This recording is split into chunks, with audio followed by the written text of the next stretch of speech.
Този наш пореден епизод има за цел да заклейми чуждопоклонническата измет, която си позволи да развие тезата, че българският народ е склонил глава пред турците, че не се е бил с тях и е приел наложената власт без съпротива.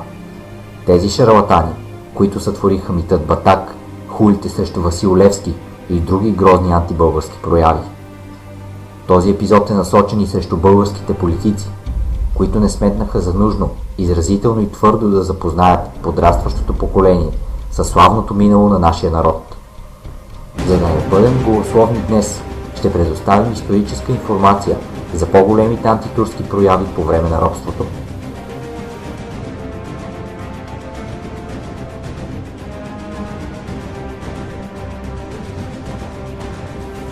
Карайки в хронологически ред, започваме с въстанието на Константин Фружин, избухнало в първите десетилетия на 15 век. Това става след завладяването на държавата от турците през 1396 година, когато пада Видин. Първата масова съпротива е много голяма. Обхванати са районите Добруджа, Видинско, части от днешна Македония и други. Продължителността му също не е за подценяване. Според някои извори тя продължава десетилетие, а според други почти 2. От исторически текстове се смята, че това всъщност е продължаване на борбата за съществуването на българското царство, предвождано от царската династия. С този акт българите ясно показват, че няма толкова лесно да дадат България на анадолския пришелец.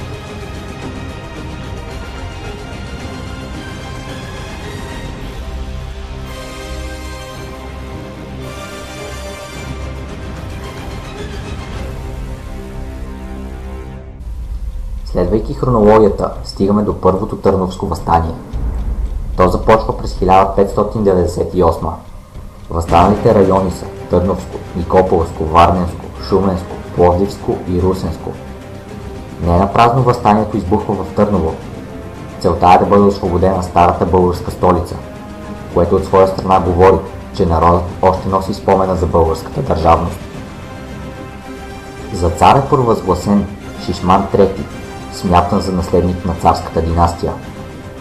Числеността на въстаниците достига 12 000 души. Това от своя страна, неуки чуждопоклонници, категорично означава, че вашата теза за изгубеното българско съзнание и народен нихилизъм, което вие се опитвате да стълпявате днес, просто не съществува. От това въстание ясно се вижда, че българите не само помнят своята славна държава, но дори повече искат да я възстановят.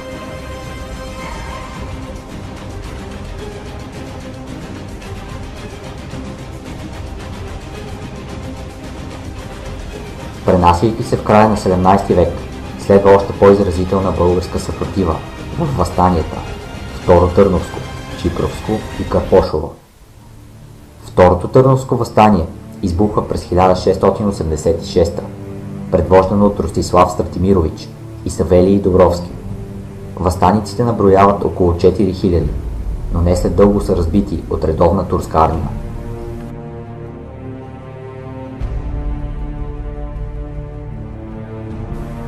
Чипровското въстание през 1688 в северозападна България. Съгласувано е с Австрия, тъй като по това време тя превзема Белград. Този бунт се води като бунт на католиците, но е любопитен фактът, че в него влизат немалко православни в името на свободата на България. Въстанието е смазано по най-варварски начин, а центърът му Чипровци е изравнен с земята.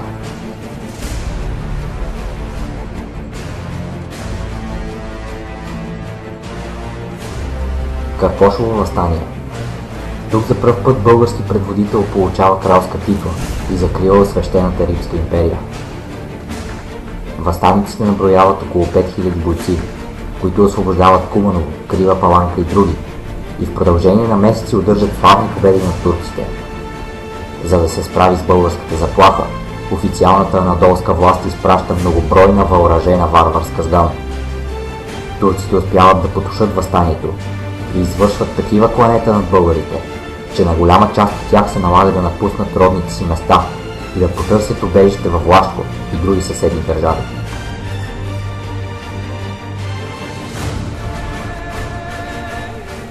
Тези три въстания избухват с надеждата за чужда помощ. Това е първият сериозен урок, който трябва да си извадим за чуждото приятелство към българския народ.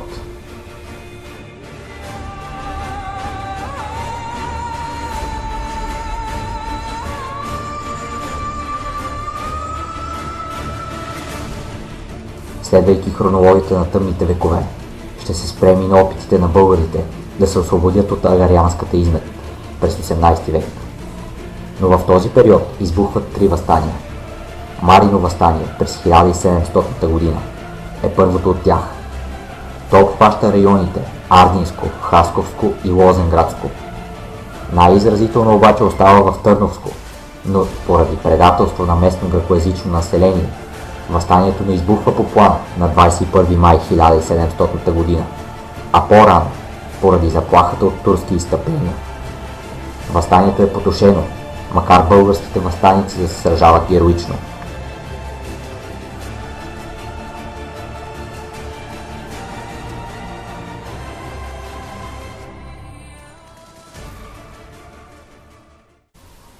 Следва въстанието на архиереите в Софийско и Самоковско през 1737. Това е поредната масова антитурска проява през 18 век. Причината е следната. В годината, когато той избухва, турците извършват масови репресии към местното християнско население и особено жестоко се разправят с българското духовенство. Отмъщението е заради водените на успешни войни на Османската империя срещу Австрия и Русия. Така под водачеството на Симеон Самоковски, подкрепен от други висши духовници, се пристъпва към организирането на въстание. То обхваща районите Пиротско, Изнеполско, Брезнишко, Кюстендилско, Дупнишко, Кривопаланско, Берковско, както и други райони в Западна България. Османската империя с немалко усилие успява да потуши бунта и решава, както винаги, за назидание да посегне на невъоръженото население. Само в София и околните села са погубени над 350 души, български духовници, за да не посмее българинът повече да вдигне ръка срещу поробителя. Но дали тези безпощадни жестокости са способни да спрат българския дух и желание за свобода? През 1773 избухва ново въстание на българите. Формираната голяма чета на Атанас и Стоян Гицини има дързост да атакува Видинската крепост в отговор на турски терор в района. Штурма на крепостта е неуспешен и много българи отново се изселват панически отвъд Дунав.